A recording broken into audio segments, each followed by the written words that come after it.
Everybody's heard about the bird. Bird, bird, bird. The bird's a winner. Well, a bird, bird, bird. Bird is a winner. Well, a bird, bird, bird. Well, a bird is a winner. Well, a bird, bird, bird. The bird's a winner. Well, a bird, bird, bird. Well, a bird is a winner. Well, a bird, bird.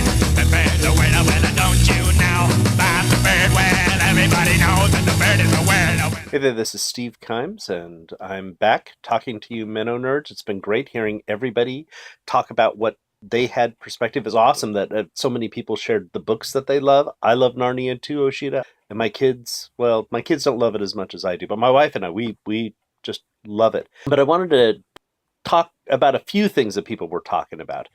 Mikhail talked about the Bible. The Bible is his book. Mikhail, that does not let you off the hook to help us find out what other books you like. You got to still tell us, okay? We're looking for that. And Deborah and Oshida talked about reading the Bible to their kids and how scary that can be sometimes, and how you've got to be careful. You know, I read the Bible to my kids pretty much straight through. I've read it to them 3 times through, and it didn't create nightmares in them, but I soon realized that if they were really going to understand the Bible, they were also going to have to understand adult themes. I mean, we've got rape, multiple rapes, we've got murder, we've got it's scary. It's scary, the types of things that the Bible talks about. The Bible, if the whole Bible were made into a realistic movie, it would not be PG.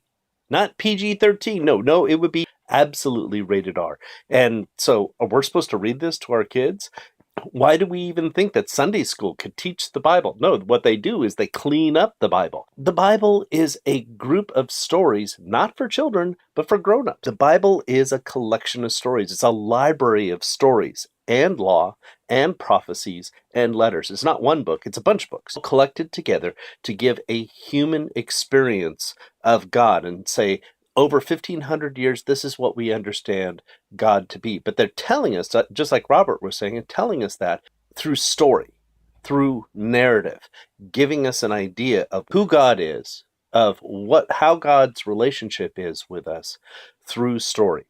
But the central story is the story of the Gospels. That's what we believe. If Jesus died and rose again, then the central story of the Bible is the Gospels. That's the main thing, that understand the rest of the Bible through the story of Jesus. If the story of Jesus, or if the Bible is a collection of stories, then the story of Jesus is central, and it informs the rest of the book. Not just to say, oh, look, Jesus is over here or Jesus is over there. No, Jesus actually helps us interpret the rest of it and how it is that we're supposed to live.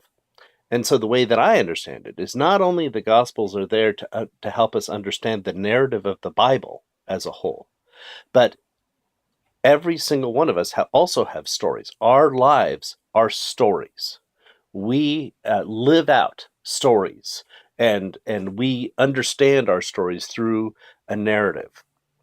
And so the way that we can understand our stories as believers and followers of Jesus is through the Gospels. The Gospels is the key to interpretation, the key to understanding how not only the Bible is to be understood, but also how our lives are to be understood. That's the comparison. Okay, I'm stopping now.